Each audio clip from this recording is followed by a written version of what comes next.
Hi, my name is John Nelson, and today the purpose of this demonstration is to provide Broadspire users with an overview on how to find information in the ODG guidelines. The ODG guidelines are the most comprehensive and up-to-date medical treatment and return to work guidelines worldwide, providing evidence-based decision support to improve as well as benchmark outcomes in workers' compensation, non-occupational disability, and general health insurance.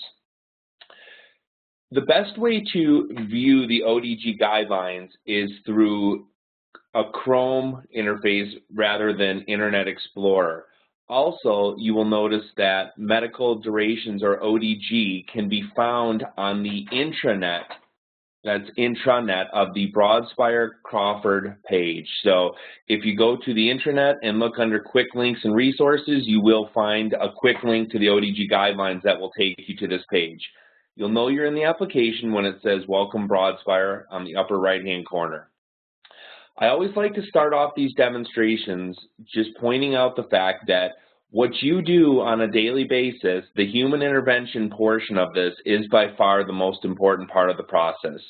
These guidelines are simply guidelines to help back and facilitate the decisions you're making towards a framework of communication.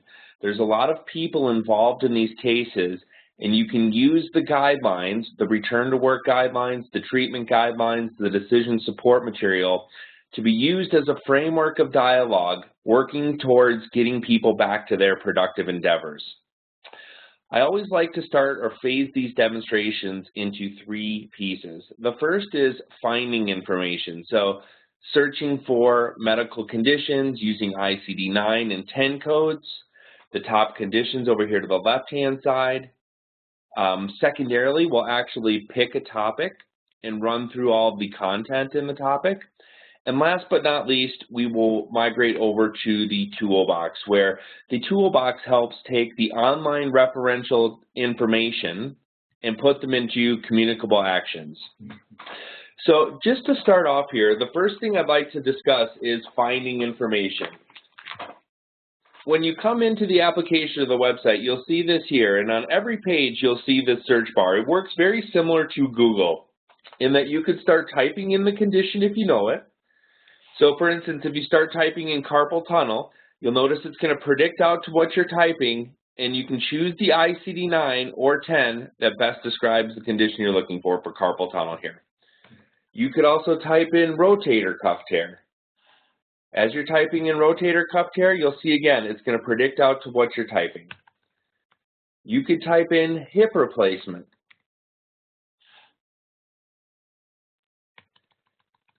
If you don't know the actual condition, you can type in just a body part. So if you just start typing in the word knee or elbow,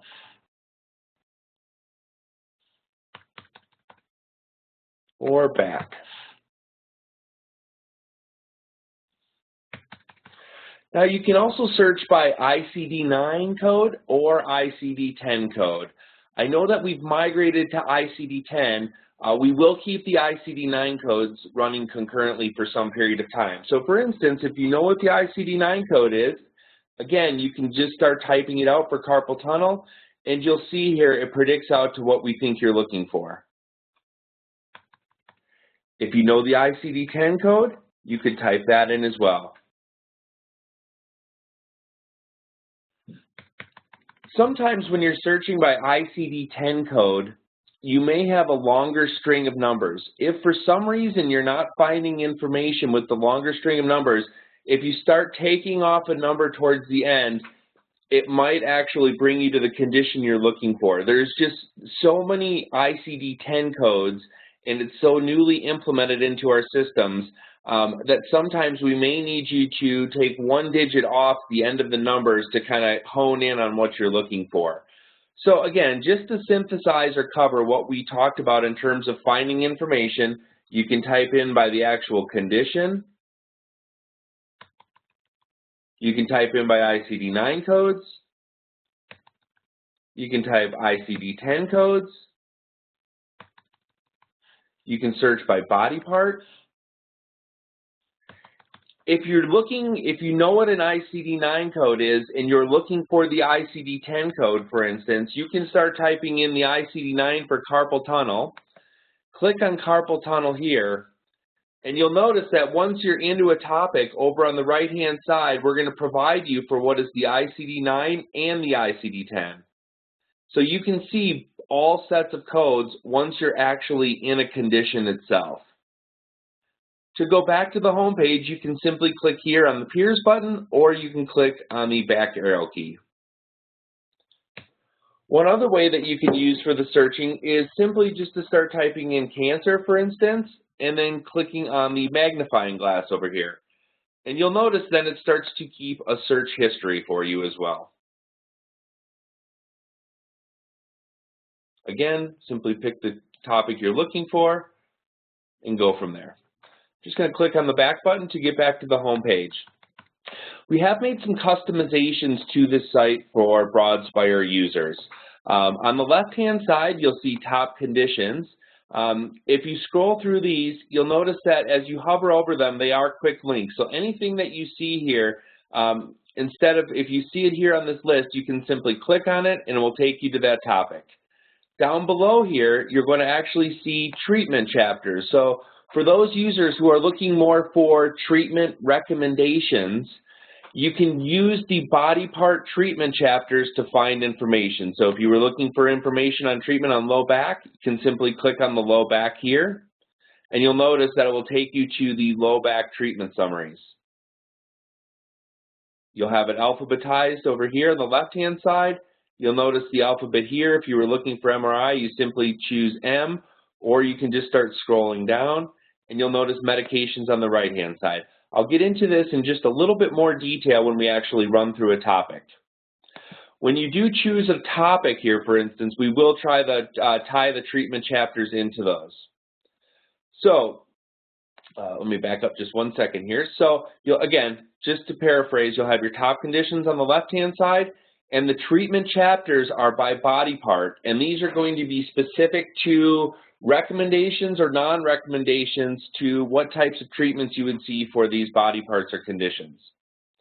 On the right-hand side, you'll see the toolbox, which we'll dive into a little bit later, but you'll also see a nice kind of condensed few sentences here on, or descriptions of what these toolbox do and provide. Over to the right-hand side below the toolbox, you'll see the various different state treatment guidelines. So these are going to link you out to the various different states that have their own set of treatment guidelines. Okay, so that's going to cover it for finding information.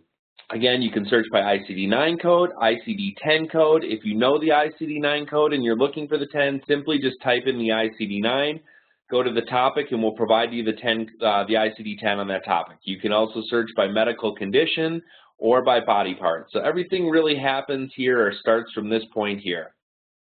Okay, I'm just going to start by clicking on back strain so we can run through an actual condition, and we'll show you what kind of information is found in most of these conditions. Upon entering in, you'll see the lumbar sprains and strains, back strains, the ICD-9 code. Again, if you're looking for the 10, simply look over here to the right-hand side under codes, and you'll see the 10 code. What we're going to show you first of all is point A and point B. So ODG has collected over 10 million real-world actual observed data points, and those go for the ongoing development of our guidelines. We collect data from insurance companies, TPAs, employers, providers, governments, etc. And that de-identified data goes for the ongoing development of our guidelines. You'll notice here there's a big red box on the real-world data, though, because what that's trying to tell us is here's what's likely to happen in the real world. For those of us in the occupational and disability worlds, we understand in the worlds that we work in that not only are we managing medical components, but there's also non-medical components that contribute to durations or the outcomes. And in that real-world data that we collect is both the medical and the non-medical components. So you would use this more as a benchmarking or a starting point to say, here's what's likely to happen in the real world. What ODG has done is we've layered a medical advisory board on this real-world data to come up with a time frame B, or more of a best practice duration, or a physiological duration. The way that we feel is if you break your bone skiing, you break your bone surfing, you break your bone walking down the stairs at night, what we're trying to do is manage towards the healing time of a bone. So how these two work together is that here's what's likely to happen in the real world. Again, it contains both medical and non-medical components. So you can see right here, it's used more as a benchmarking point. And over to the right, our medical advisory board has reviewed this data to come up over here with a more prospective or proactive case management time that we can manage towards. And you'll see here that this number in the box will change based on the scenario that you pick. So coming back to that human intervention, you can see here that we like to describe these as scenarios. So right now, what's chosen is someone who has the mild and severe, deal with the severity of the condition, and then you'll see doing manual heavy work. So if someone had severe back pain and they were doing manual work, if you choose that, I'm just going to click on this, it highlights it and it puts it up into the best practice days in here. So what we're really asking the users to do is choose the scenario that best describes the patient you're working with. And then you'll notice you can filter by activity level, you can filter by duration in days. They go from manual work to clerical modified work, so if we can support modified or transitional duty role. You can see how you can kind of choose the scenario again that best describes the patient you're working with. You can also choose or hover over the Department of Labor job classes. So sedentary will filter the scenarios for you, light, medium, heavy, and very heavy. So if you know what type of Department of Labor job class they're doing, you can simply click on it and it will filter the scenarios for you, or you can see all of the scenarios in all classes. Again, choose the scenario that best describes your patient, and when you do that, it will put those days into that best practice, and that's what you would use for your case management starting point. Just scrolling down here, we're also going to provide you some very nice information and granular information on capabilities and activity modifications for restricted work. So this information is going to talk about flexibility, ergonomics, repetitive motion, stooping, and it's going to cover information for regular work as well as for modified work. And this information here is going to help support the various different durations that you're using in your box here. I'm also going to show you a predictive duration calculator in just a little bit, where this tool allows you to customize the days of disability based on demographic characteristics as well as multiple conditions, comorbidities, surgeries, geographic location, etc. So I'll come back to that in just a brief moment here. Just scrolling up, just scrolling down really quick, you'll also notice we're going to have physical therapy guidelines, chiropractic guidelines, and then here again, we showed you this briefly earlier, but this is going to be the treatment section for low back. So you'll notice again here, the treatment chapters are by body part. You can, if you click on this, it will bring up the body part, but since we are on lumbar sprains and strains, we have made the connection to you when you're on a condition that we brought in the treatment for low back. So again, you can search in alphabetical order down here, or you can use here. If you know it's an MRI you're looking for instance, just click on the M. It will take you to MRI, and then you can click here. Just going to go back up to where we were. You'll notice medications on the right-hand side. Very similar again, works in alphabetical order, or you can use the alphabet going across here to find that information. I think you'll notice within this site, the way that it's structured or the architecture and how it's built is kind of a deep linking theme. And so you'll notice here for any of these treatment sections, if we were to scroll down to acupuncture, the first few sentences are going to talk about whether it's recommended or not, backed by the evidence-based literatures and articles in the marketplace. And if you wanted to learn more about those, if you wanted to see why it's recommended or not recommended, you can simply click on these links here, and these will all hyperlink you out to the actual condensed or synthesized version of the article so you can see why those recommendations are what they are. If you're simply just looking to see if it's recommended or not, again, you'll find that usually in the first few sentences. Also, if you wanted to look, for instance, at epidural steroid injections, again, you could click on that by going to E here, or we can click on it over here. It's going to take you, hyperlink you right to that topic. Again, you'll see first few sentences whether it's recommended or not recommended. But then you'll also notice as you scroll down here a little bit, you'll notice some blue boxes. This is a little bit more clinical information. It's going to provide you with the criteria for the use of some of these medications or treatments and so forth. If you want to get back to the upper top of the page, you can either just start scrolling up, or you'll notice this black arrow key in the bottom right-hand corner will bring you right back up to the top of the page. So just in really short, when you come into a condition, you're going to see two time frames. Point A, what's likely to happen in the real world, something that we would use as a starting point, and then a time frame B, and this is really what we want to strive or case manage towards.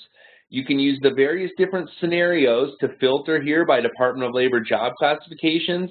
We're asking you to choose the scenario that best describes the patient. So if your patient, again, had mild back pain doing manual heavy work, simply click on that, it highlights it, it puts it into the box up here. You can copy and paste any of this information or highlight it and put it into your notes fields into your own case management systems. We're going to provide you with some capabilities and activity modifications for restricted work and regular work, physical therapy guidance, chiropractic guidance, and then again for the sections on treatment. And there's quite a bit of information here, so as you scroll down, again, you can just keep scrolling down, or if you know what you're looking for, you can use the alphabet here, or it's in alphabetical order down here. Once you click on it, it's going to hyperlink you right to that section. The recommendations will be in the first few sentences, and if you want to learn a little bit more as to why it's recommended or not recommended, based on the evidence-based medicine and the articles in the literature in the marketplace, you can click on these here. Again, feel free to copy and paste any of this information. We highly advocate the sharing or dissemination of this material. Okay, going back up to the top, you'll notice up here, clinical content.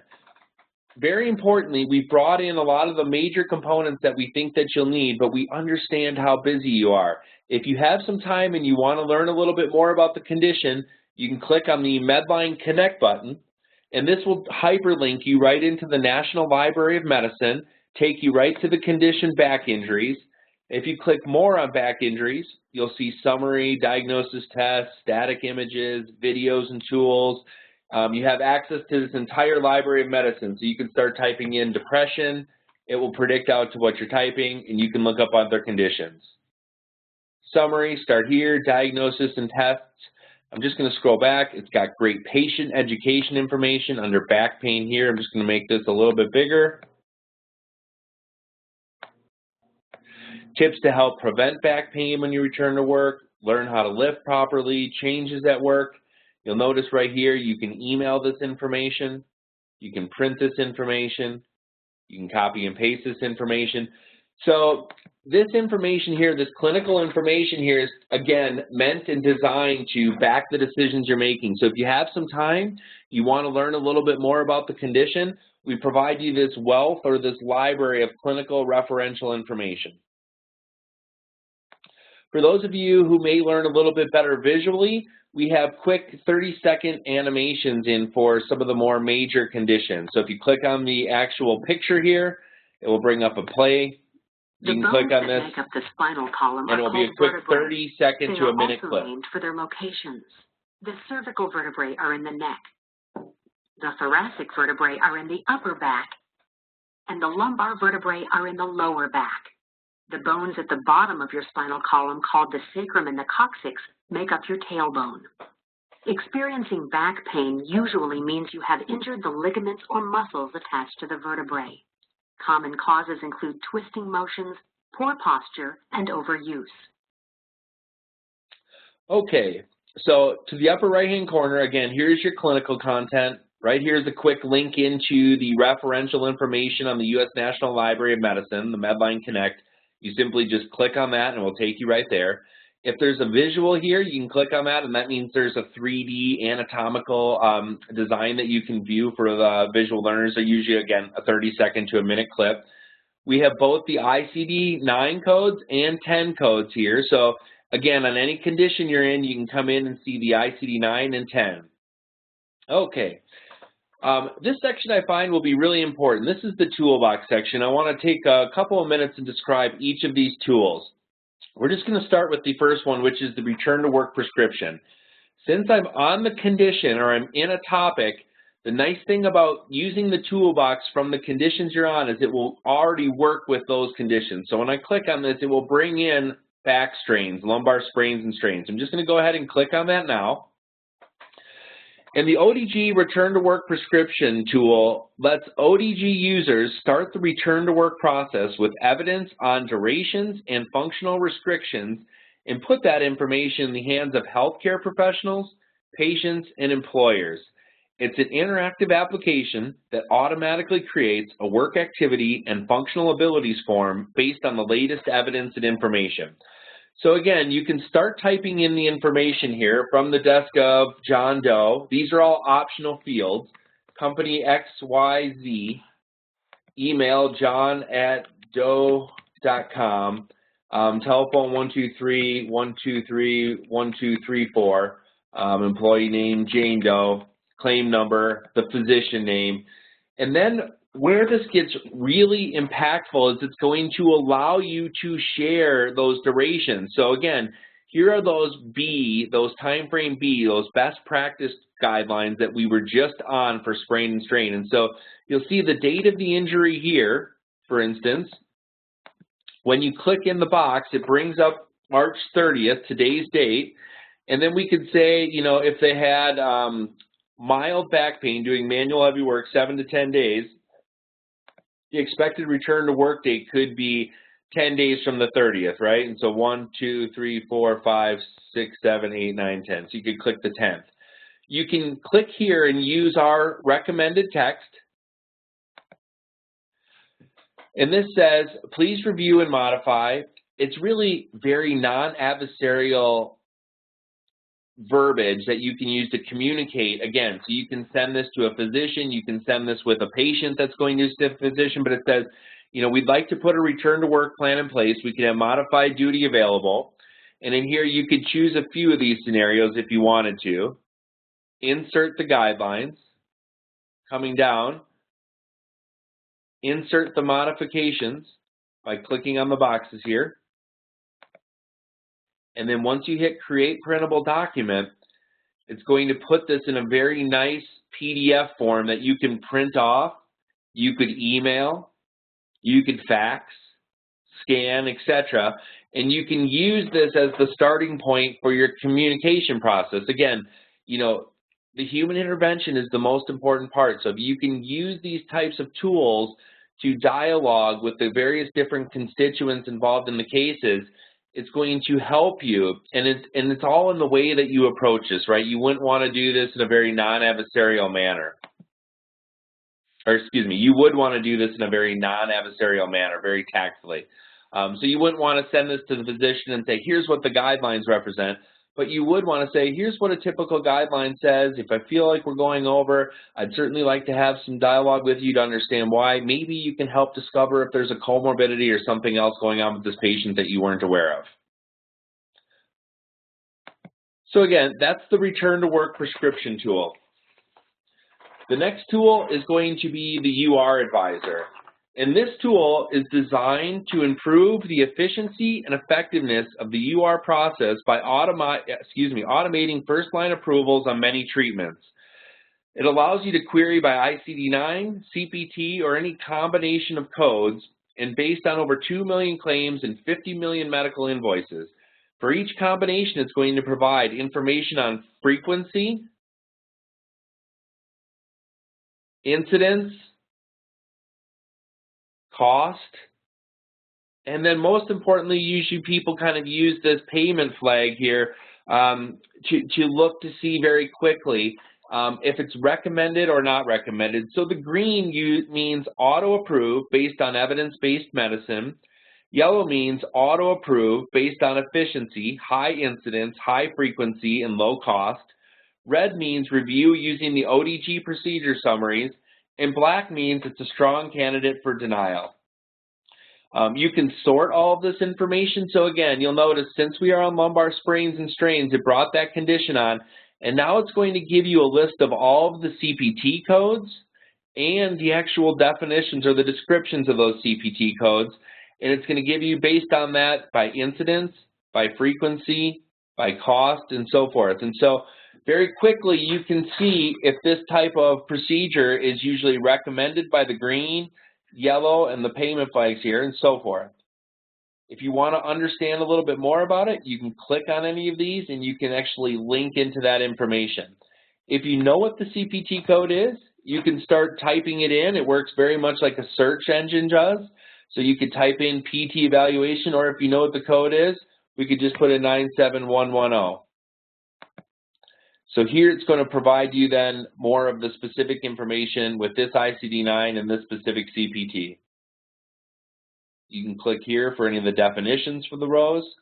So if you know the CPT, you're welcome to put it in. If you don't know the CPT, that's okay too. Again, you can just put in the ICD code and it will bring up again, it will start with the incidence and the frequency and so forth. Okay. Coming back, the next tool is the reserve calculator. So I'm going to go ahead and click on the reserve calculator. The reserve calculator uses a proprietary statistical modeling program to help insurance claim adjusters forecast medical, indemnity, and administrative costs at the claim level. It's based on a multitude of inputs, as you can see here, including up to 5 ICD-9 or 10 diagnosis codes, procedures, and patient demographics like claimant age, and state. It highlights potential confounding factors to look for a record which can represent high risk severity coefficients to find a significant probable increases in claim costs. These factors include the presence of depression, diabetes, obesity, opiates, smoking, substance abuse, etc. Indemnity, medical, and administrative costs are modeled individually and in the aggregate, allowing for adjustments in each bucket for expenses paid to date, existing reserves, and adjustment meter. So let me go ahead and kind of show you how this works. Right now, you can choose the benefit state. Let's go ahead and choose California. As we're changing the inputs here, it's changing the outputs here. So notice as we're inputting information here, it's changing these here. Right now, when we chose California, it put in the average weekly wage, but if you know the wage of the person and you know it's $1,500, you can simply overwrite that and put that in. You can put in the claimant's age of 45, you can put in the job class, you can choose maybe they were had obesity and they were a smoker. So again, as we're inputting this information, it's changing the information up here. You can also change the data set. So this is all based on the best practice, the claim profile, or the claim profile 100%. In order to see what those are, by changing the data set, you can see claim profile, and it gives you then a definition here. So claim profile, most historical claims fit this profile. It's a projected average value for 95% of the claim, trimming the outliers. So most people kind of look at the claim profile here. And then you can use, again, the amount paid to date, the existing reserves. You can enter in all this information. There's savings calculators. You can clear the text here. You can print this information. If you click on the URL, you can copy and paste this URL then. If you want to go back to where we were, you can show all, or you can identify the claim profile 100% or best practice. Again, if you want to understand what these are, just simply click on it, and it will give you a quick definition right here. So I'm going to go back to show all. You'll notice here in the diagnosis codes, now you can also add more in here. All I did was simply click on there, and you could just start typing in, and it works like the search bar. Or if you know the code you're looking for, ICD-9 or 10, you toggle here. You simply just click on that. And you'll see you can add in more codes here. So you can add in up to 5 codes. It's going to put them right here for you. Now, if there was a surgery present, then you would click here under surgery, and now you can see select the procedure. We would select from the low back chapter, and we could say, what if they had an artificial disc put in? So again, it's going to add it down here, and then as we're adding in, it's going to change those numbers up there.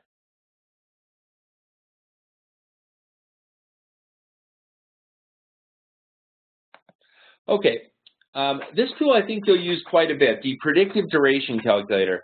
Again, this tool here is going to allow you to customize the days of disability based on various different demographics as well as coexisting or comorbid conditions. So again, let's choose the state California. Let's choose the job class medium. Let's say the person was 45. You can just type it in there, or you can click on this box here. Now, you can use some of the confounding factors here. So if you knew they had obesity and they were a smoker, you can just click on those boxes, hit recalculate. Or you can put up in any conditions, again, by clicking in this box here. So you could start typing in disc displacement. It will start predicting out to what we think you're typing.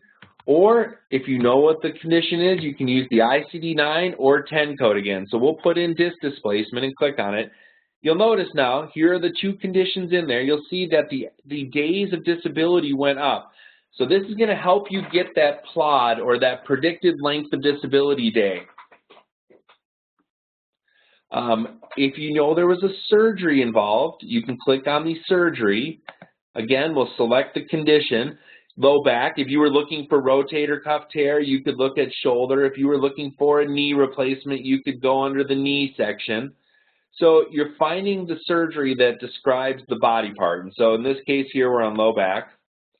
We're going to just go ahead and select artificial disc again. And you'll notice as we did that, it changed the duration in days. You'll also notice over here to the right-hand side a risk assessment score.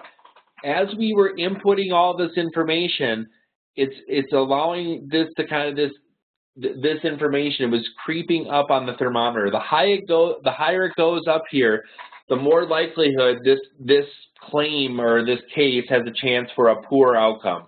And so, if you get up here in the extreme or high, you may want to add a little bit more attention. You may want to be a little bit more cognizant of what's going on. But again, this predictive calculator will allow you to customize the days of disability. You can choose from the confounding factors here, or you can just start typing in more conditions. It will take up to 5 conditions. Just going to scroll back here. Okay, the last tool that I wanted to show you is going to be the drug formulary. And the drug formulary provides a listing of the different medications used in workers' compensation cases in table format with populated categories for drug class, generic name, brand name, general equivalency, cost, and then probably most importantly, the status. And so this status field works very similar to the payment flag on the UR advisor, but you would look here. If it's in green, it would mean yes, it's typically recommended for these types of conditions or cases. No would mean not that it would be a denial, but you might want to find out a little bit more information as to why they're prescribing this, this drug.